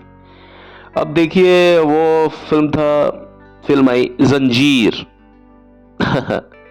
होता है ना कि भैया कुछ समय होता है जो जाता है और जब वो समय पलटता है कई बार, है ना, every dark cloud has a silver lining. तो भैया एक डार्क क्लाउड में, काले बादल में ही एक जब बिजली तड़कती है ना, तड़ाक, उसके बाद में जो बरसात आती है और जो उसके बाद में जो निखार आता है ना जिंदगी में, इंसान वही होता है। दिन दिवस ये सब बदल जाते हैं, बस वही होता है। जो पिटता है वो हिट हो जाता है। तो जंजीर ने इस प्रकार बेड़ियां तोड़ दी। और जंजीर प्रकाश मेहरा साहब की फिल्म थी, मनमोहन देसाई साहब की नहीं थी। हालांकि बाद में मनमोहन देसाई की फिल्में ज्यादा चली अमिताभ को लेकर के। तो जंजीर के समय में भी अमिताभ बहुत मायूस थे, जैसा मैंने आपको बताया। और कोई गाना वाना नहीं था अमिताभ बच्चन के ऊपर उसमें, आप देख लीजिए। वो गाना था दीवाने हैं दीवानों को, है ना, घर चाहिए। और ये बाहर जो खड़े हुए हैं वो कौन है आपको मालूम है ना? वो है गुलशन बावरा। गुलशन बावरा पतले से, वो जो हारमोनियम की पेटी लेकर के खड़े हुआ गाना गा रहे हैं। और अमिताभ बच्चन को Jaya Bachchan love at first sight देख रही हैं, चाकू छुरियां तेज करा लो और ये वो सारी चीजों। बाहर जो पेटी लेकर के जो बंदा बजा रहा है ना गले में, जो उसने इस तरह से पूरा का पूरा एक लूप बनाई हुई है कपड़े की, वो है गुलशन बावरा। यानी हाथ में जो हारमोनियम है वो ज्यादा बड़ा लग रहा है और गुलशन बावरा पतले दुबले से। और ये वही गुलशन बावरा है जिन्होंने गाना बनाया था कसमे वादे प्यार वफा सब बातें हैं बातों का क्या, कोई किसी का नहीं है, बातें हैं बातों का क्या। ये वही गुलशन बावरा हैं। गुलशन बावरा के साथ में भी यही था कि उनको लोग बागों ने बहुत कम आंका था, लेकिन जब उन्होंने गाने दिए थे शानदार जानदार। और ये वही गुलशन बावरा जिन्होंने पंचम दा के साथ में ऐसे गाने भी दिए, समुंदर में नहा के और भी हंसी हो गई हो, लगा है प्यार का वो रंग कि नमकीन हो गई हो। अमिताभ बच्चन के ऊपर ही गाना था। इसके गाने के ऊपर भी मैं बात करूंगा, फिल्म पुकार का जो गाना था, है ना। चलिए बात करते हैं हम कि वो कठिन दौर था कि वही है सब कुछ।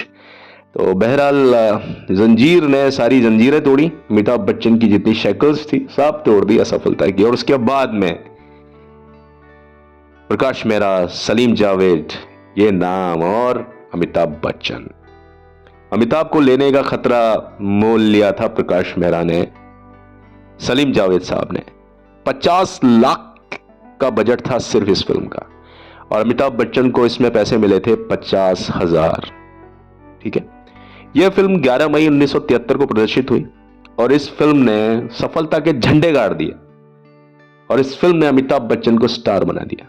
और इसके फौरन बाद प्रकाश मेहरा ने अमिताभ के साथ में अगली एक फिल्म थी हेरा फेरी, उसकी घोषणा कर दी।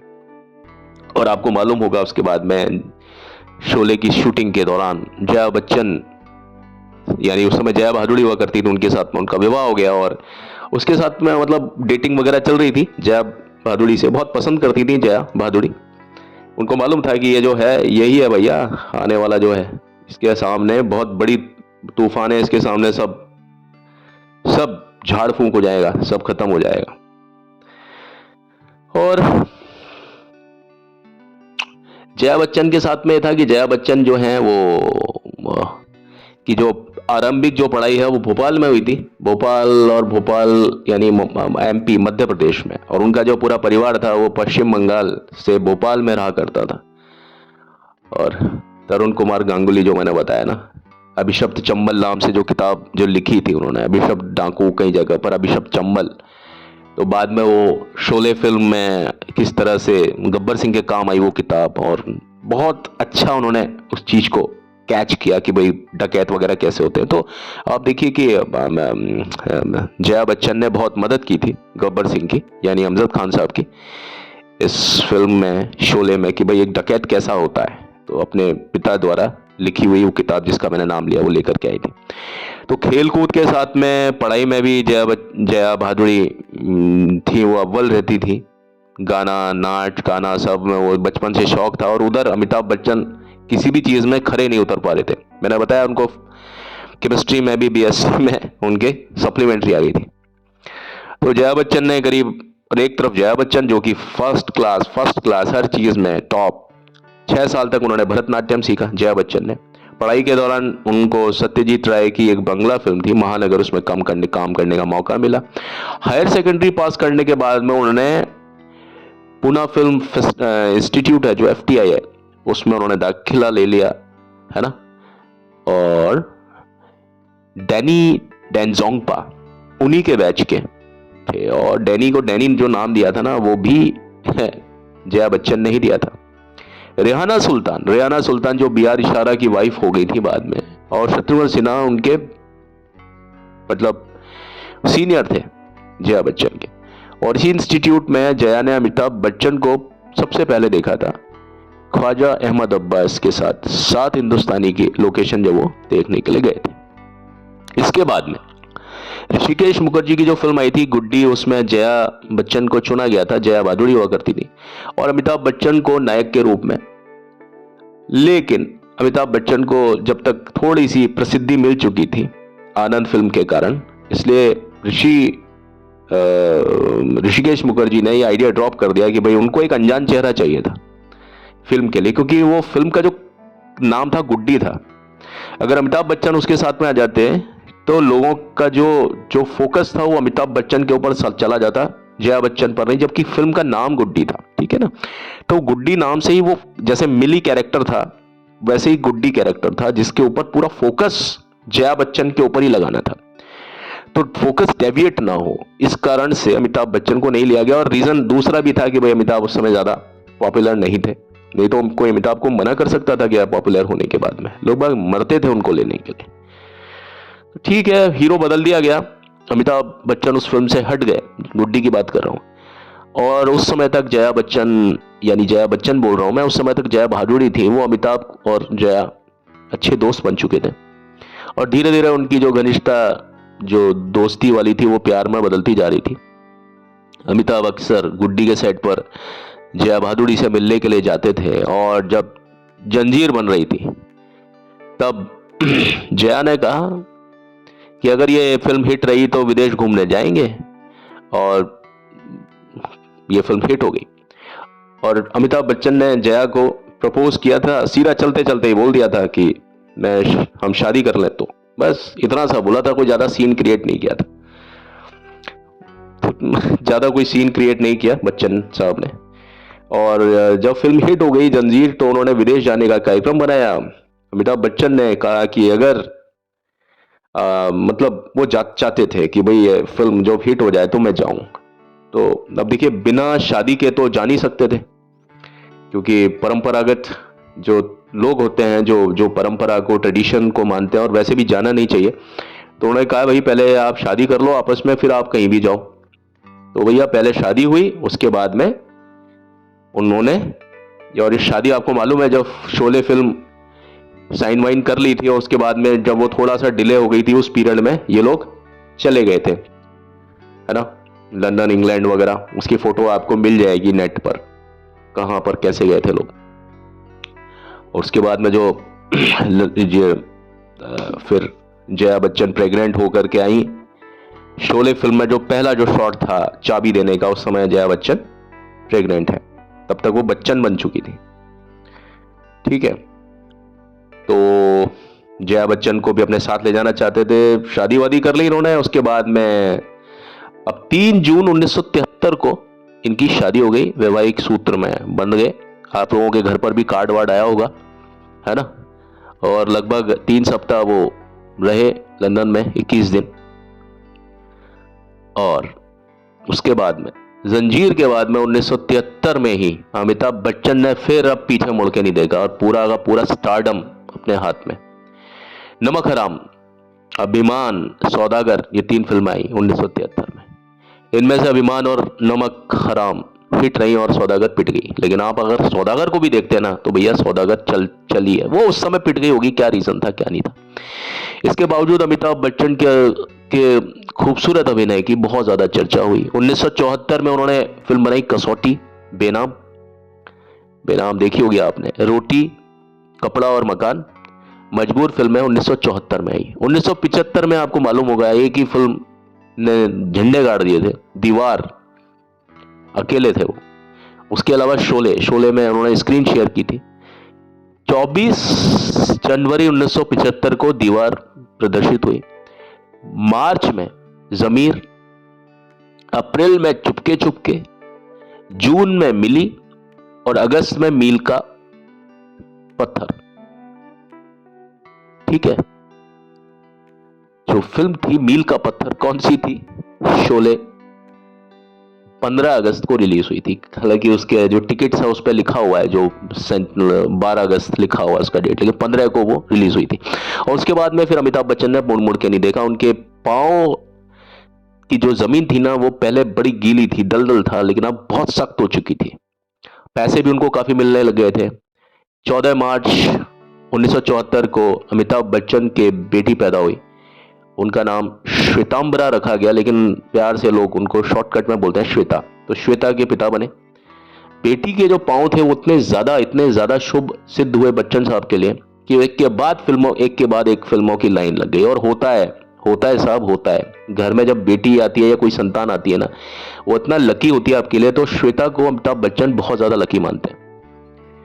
पहला बच्चा और कसब, परिवार बढ़ने के साथ साथ रहने के लिए ज्यादा जगह की जरूरत पड़ी है। और इन्हीं दिनों अमिताभ बच्चन ने जुहू इलाके में 1000 वर्ग गज का एक प्लॉट खरीदा, जिसको हम आज प्रतीक्षा के नाम से जानते हैं। और ये 8 लाख रुपए में पड़ा था साहब। और उस समय जुहू के उस इलाके में दिन में सियार बोलते थे। जैसे हमजद खान के आने पर सियार का म्यूजिक आता था ना शोले में, वो सियार टाइप वैसा बोलते थे। अब आपको नहीं पता हो सियार कैसे बोलता है, तो मैं आपको बता देता हूं। वैसा सारा इलाका सांप बिच्छुओं से, झाड़ जंकार से भरा पड़ा था। और इसी इलाके में, इसी जगह पर अमिताभ ने अपना एक पसंदीदा मकान बनवाया। और हरिवंश राय बच्चन ने उस मकान का नामकरण किया, और उस मकान का नामकरण था प्रतीक्षा। यह प्रतीक्षा, बहुत प्रतीक्षा करने के बाद में यह प्रतीक्षा परिणत हो पाई। अब अमिताभ बच्चन सुपरस्टार बन गए। साथ हिंदुस्तानी में उनका जो पारिश्रमिक था वो 5000 रुपए था, जो बढ़ के बॉम्बे टू गोवा में बढ़ के 7000 हुआ। 1971 में आनंद फिल्म में उन्हें 30,000 मिलने लगे। 2 साल के बाद में 1973 में प्रदर्शित फिल्म जंजीर में उन्हें 1 लाख रुपया मिला। और उसके 2 साल के बाद में 1975 में प्रदर्शित हुई फिल्म के लिए, शोले के लिए, उनको, अमिताभ बच्चन को कितना मिला था? शोले के लिए 10 लाख रुपया। ठीक है, और यह पारिश्रमिक अमिताभ बच्चन को सबसे कम था, मतलब शोले में सब कुछ ज्यादा था शोले में, लेकिन अब तक का 1975 तक का सबसे ज्यादा 10 लाख जो मिला था वो सबसे ज्यादा था अमिताभ के लिए, अपनी खुद की फिल्मों से अब तक जो अर्जित किया था। और इसके बाद अमिताभ को मनचाहा पारिश्रमिक मिलने लग गया, जो जो फीस बोलते थे अमिताभ को मिल जाती थी भैया। और लोग बाग, निर्माता सब आंखें मूंद कर उन पर दाव खेलने लग गए। लेकिन साहब, सफलता मिलना फिर भी कई बार आसान होता है, मैं तो कहता हूं सफलता भी आसानी से मिलती है। लेकिन अमिताभ को जो सफलता मिली, बहुत ज्यादा उनको तपाया गया, बहुत ज्यादा कूटा गया। लेकिन जब एक बार उन्होंने सफलता पकड़ी तो अब सफलता को मेंटेन करना बड़ा टफ होता है। उसको कैसे सहेजें, उसको कैसे संभाल करके रखें, क्योंकि कुछ लोगों को सफलता मिल जाती है लेकिन उनको संभालना नहीं आता। तो अब संभालने की एक बहुत बड़ी वो थी कि भैया संभालने की जिम्मेदारी थी, कैसे संभाला जाए। सबसे महत्वपूर्ण बात यह है कि सुपरस्टार की इस इमेज को किस तरीके से बरकरार रखा जाए, जो कि अब उनको मिल चुकी थी। उन्हें अब एक एक कदम फूक फूक करके रखना था, जैसे लैंड माइन्स होती है ना, उस तरीके से कि कहीं गलत जगह पता पड़े और पूरा का पूरा मामला उड़ जाए। क्योंकि हर सफलता आदमी को अकेला कर देती है, अकेला कर देती है। और जैसे ही वो उसको अकेला कर देती है वैसे ही उसके दुश्मन बढ़ जाते हैं, कड़ी चुनौतियां मिलती हैं। हर आदमी चाहता है कि मैं आगे, तू आगे, तू आगे। यार दुनिया में सर्वाइवल ऑफ द फिटेस्ट ही तो है, जंगल का रूल ही चलता है साहब, याद रखना। एक इंसान को लाइमलाइट मिली नहीं, 10 लोग उसके दुश्मन पैदा हो जाते हैं। ऊपर से कुछ नहीं, अंदर से जड़ काटने लग जाते हैं। कम से कम पढ़े लिखे लोग तो ऐसे ही होते हैं। इसलिए परिस्थितियों को बेहद सावधानी से नाप तोल करके अमिताभ बच्चन को अगले कदम उठाने थे। और 70 के दशक में उनके जीवन में उफान आया और कई सालों तक वो, आपको मालूम है, अमिताभ नाम की आंधी ऐसी आई कि उसमें सब कुछ उड़ गया, सब खत्म। फिल्मों में अगर हीरोइन भी होती थी ना, उसका कोई मकसद नहीं होता था, उसका कुछ नहीं। लोगों की निगाह, भले ही साथ में माला सिन्हा हो, भले ही वहीदा रहमान हो, भले ही कोई भी हो, परवीन बॉबी हो, चाहे रेखा हो, निगाह अमिताभ के ऊपर ही टिकती थी। क्योंकि फिल्मों में साइड में लिया जाता था इनको, कैरेक्टर को। मेन लीड तो थो अमिताभ बच्चन। कोई भी कलाकार हो साथ, कुछ भी। कांटे फिल्म में भी आप देखिए, संजय दत्त भी साइड में, अमिताभ बच्चन, जबकि वो तो कितने बुढ़ापे में जाके। कोई भी फिल्म आप देख लीजिए, एक शॉट के लिए अगर कोई आता था अमिताभ बच्चन, पूरा खत्म, मामला ही खत्म, है ना। सन 1975 में जब देश में जब इमरजेंसी घोषित हुई, उसके बाद में कुछ नाटकीय कुछ घटनाक्रम हुए, कुछ ऐसी चीजें हो गई, वो मैं बाद में बताऊंगा वो क्या क्या चीजें हुई थी। तो पत्र पत्रिकाओं ने अमिताभ बच्चन का बहिष्कार करना शुरू कर दिया। पॉलिटिकली आदमी जब भी कभी कहीं जुड़ता है, पॉलिटिकली, याद रखना, उसका बहिष्कार होना शुरू हो जाता है। तो इसलिए पॉलिटिक्स से अमिताभ बच्चन बहुत ज्यादा डर के रहते हैं, क्योंकि ये हादसा 1975 में हुआ। उसके बाद में इंदिरा गांधी का जब इंतकाल हुआ, उसके बाद में अमिताभ बच्चन को सेम टाइप का तजुर्बा मिला कि भैया पॉलिटिक्स बड़ी खतरनाक चीज है। हर कोई इंसान पॉलिटिशियन नहीं हो सकता। पॉलिटिक्स ज्वाइन करना आसान हो सकता है, लेकिन उसमें भैया अपनी छवि को साफ सुथरा रखना बहुत टफ होता है। तो बच्चन साहब का बहिष्कार हुआ। प्रतिक्रिया स्वरूप बच्चन साहब ने क्या किया, जब भी कभी उनकी कोई बात होती है कोई भी, तो अमिताभ बच्चन क्या करते हैं कि दूर हो जाते हैं, बिल्कुल दूर हो जाते हैं। किसी से भी पंगेबाजी होती है, अमिताभ बच्चन दूर हो जाते हैं। और मेरे ख्याल में जो शांत रहना, मौन रहना, परिस्थिति पर काबू पाने का सबसे अच्छा तरीका होता है। कई बार नहीं होता, शांत नहीं रहा जाता, लेकिन फिर भी उतनी आफतें भी नहीं आई थी अमिताभ बच्चन के ऊपर कि अमिताभ बच्चन शांत ना रहे, है ना। शांत रहना था उनको और शांति से काम किया उन्होंने। और प्रेस से मिलना जुलना बंद कर दिया, किसी भी तरह का कोई इंटरव्यू नहीं दिया। और 1975 से लेकर के 1982 तक, कुली की जब तक दुर्घटना हुई सेट पर, तब तक अमिताभ बच्चन का इंटरव्यू वगैरह कोई भी चीज इतनी ज्यादा नहीं है। प्रेस का टोटल बहिष्कार कर दिया उन्होंने। उस समय किस्से रेखा को लेकर के, अफेयर वगैरह के किस्से भी आते थे, तो उन्होंने टोटली बंद कर दिया था सब कुछ मिलना। लेकिन 1982 कुली के बाद में कुछ सूरत हाल चेंज हो गई, लोगों का रवैया और होता था ना वो सारी चीजें, जो भी उनकी पर्सनैलिटी पर कुछ नेगेटिव इफेक्ट आ सकता था, उनके बारे में रॉन्ग पब्लिसिटी हो सकती थी, वो उन सब चीजों से दूर हो जाते थे। क्योंकि मीडिया भी ऐसी है कि आपकी बोली हुई चीज के डबल मीनिंग निकाल लेती है ना। एम्बिग्विटी, एम्फिबली, वो सारी चीज होता है ना, डिग्लॉट पर्सनैलिटी, मीडिया का आपको मालूम है। पूरा स्टेटमेंट होता है, आधा कट के दे देती है, तो पता पड़ता है यार यही चीज चल रही है। बस यही था। और इसी बीच में 5 फरवरी 1976 को जया के घर बेटा हुआ। जया बच्चन और अमिताभ बच्चन, अभिषेक बच्चन पैदा हुए। और इन दिनों अमिताभ बच्चन 1976 में द ग्रेट गैम्बलर की शूटिंग में व्यस्त थे। और वो शूटिंग चल रही थी, आपको मैंने बताया, इटली में चल रही थी उस समय जो उनका। और बेटे की खबर सुन करके वो झूम उठे। और इसी वर्ष उनकी 2 फिल्में कभी कभी और हेरा फेरी भी प्रदर्शित हुई।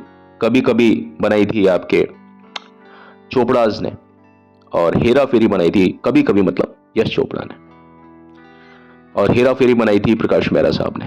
सन 1977 में अदालत, आलाप आलाप, कोई रोता कोई गाता मैं सो जाता, केजे यशुदास की आवाज में, परवरिश, अमर अकबर एंथनी जैसी कामयाब फिल्में प्रदर्शित हुई। कब? 1977 में। 1978 में डॉन, डॉन को पकड़ना मुश्किल ही नहीं, नामुमकिन है। गंगा की सौगंध, त्रिशूल, कस्मे वादे ने नए रिकॉर्ड स्थापित किए। 1979 यानी 1979 में फिल्म आई मुकद्दर का सिकंदर। रोते हुए जाते हैं सब, रोते हुए आते हैं सब, हंसता हुआ जो जाएगा, वो मुकद्दर का सिकंदर जाने मन कहलाएगा। वो सिकंदर क्या था जिसने जुर्म से जीता जहां। काला पत्थर, काला पत्थर में एक भी गाना नहीं है अमिताभ बच्चन के ऊपर। जो गाना था, मैं सोचता था एक रास्ता है जिंदगी जो थम गए तो कुछ नहीं, मैं सोचता था ये अमिताभ बच्चन के ऊपर फिल्माया गया होगा, लेकिन ये शशि कपूर साहब के, बोलेंगे शशि कपूर है साहब, मोटरसाइकिल के ऊपर।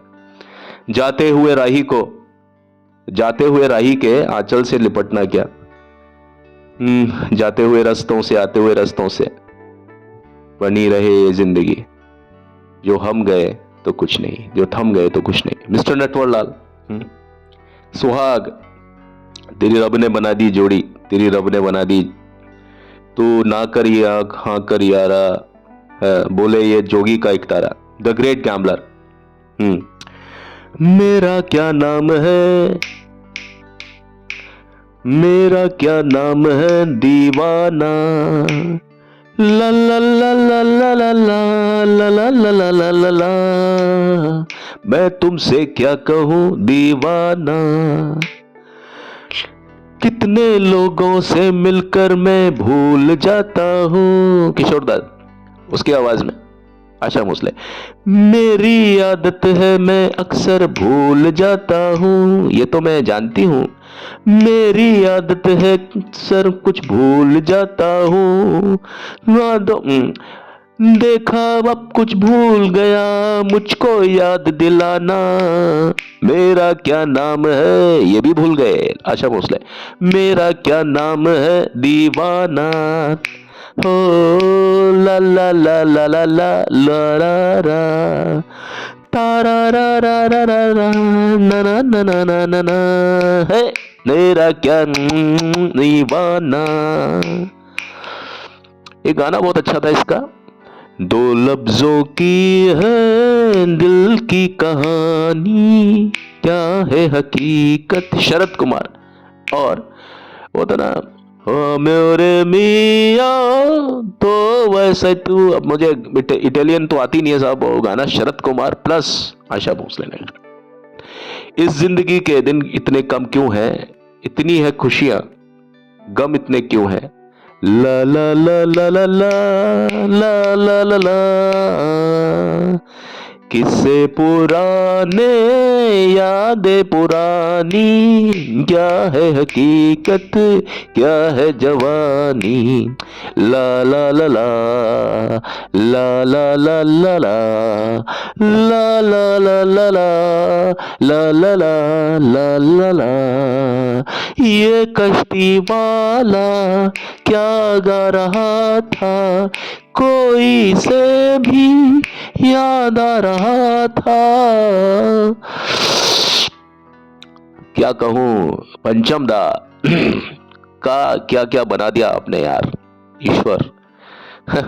वो गाना, आंखों में आंसू, जीनत अमान बैठी है फेरी में बोट में, अमिताभ बच्चन को देख रही है और वो जो मल्लाह था वहाँ का वो पीछे खड़ा हुआ नाव को घेरा है। बड़ा प्यारा सीन, बहुत अच्छा सीन, गजब यार। क्या गाना, रिपल्स के साथ में पानी का जो चप्पू चलता है, ओट्स चलते हैं और हवा के साथ में वो जो सीन है, म्यूजिक के साथ में, वो रिपल्स के साथ में पूरा म्यूजिक स्टीप करता है सिचुएशन के साथ में, क्या मर्ज किया है। आज का यह अध्याय मैं अभी यही समाप्त करता हूँ इसी नोट के साथ में कि आप लोग खुश रहें, आबाद रहें, और इसको मैं कंटिन्यू करूंगा, है ना। तो बस आज का यह अध्याय काफी लंबा हो गया, लेकिन मुझे लगता है कि आपको ये बोर नहीं करेगा। अभी तो बहुत कुछ बाकी है साहब। अमिताभ बच्चन के डायलॉग्स बाकी हैं, अमिताभ बच्चन की जिंदगी से जुड़े हुए बहुत सारे वाकये बाकी हैं, है ना। तो मैं आपको एक एक बात बताऊंगा बच्चन साहब के बारे में। आपको लगेगा कि यार ये तो कोई आदमी ऐसा है जो बिना पीएचडी के ही बहुत सारी पीएचडी की हुई है इसने। ठीक है साहब, कोशिश कीजिएगा मेरी बात को झेलने की, समझने की। दुनिया में कई चीजें हम झेलते हैं, सेंसर नहीं होता, फिर भी हमें देखना पड़ता है, जानना पड़ता है, समझना पड़ता है। कई बार हम किसी रास्ते पर जाते हैं, हम कोई चीज नहीं देखना चाहते, कुछ अनचाही चीजें, लेकिन हमको दिखती हैं, दिखाई देती हैं। अगर आपको ये चीज, मेरी बोली हुई बात अगर अच्छी भी ना लग रही हो, फिर भी सुन लीजिए, झेल लीजिए। पर मुझे उम्मीद है कि आप समझेंगे मेरी बात को, मेरे अंदाजे में को समझ पाएंगे, है ना। बस थोड़ा सा डिफरेंट हो सकता हूँ, कहीं कहीं बोर लग सकता हूँ, बट सामने कभी स्क्रिप्ट नहीं होती है, थोड़ा बहुत कहीं लिख लेता हूँ मैं, उसको रेफरेंस में दे देता हूँ बस। Thank you and have a nice day. पर चलने से पहले मेरी यही आपसे रिक्वेस्ट है कि प्लीज मेरे चैनल को like, share, subscribe please please please जरूर कीजिएगा। आपकी बहुत बहुत बहुत मेहरबानी होगी। बच्चन साहब का ही बोलता हूँ, take a very great care of your self, है ना, and tomorrow will take care of itself. Thank you and have a nice time. May God bless all of you. मिलते हैं कल सुबह एक बार फिर से आपके साथ। खुश रहें।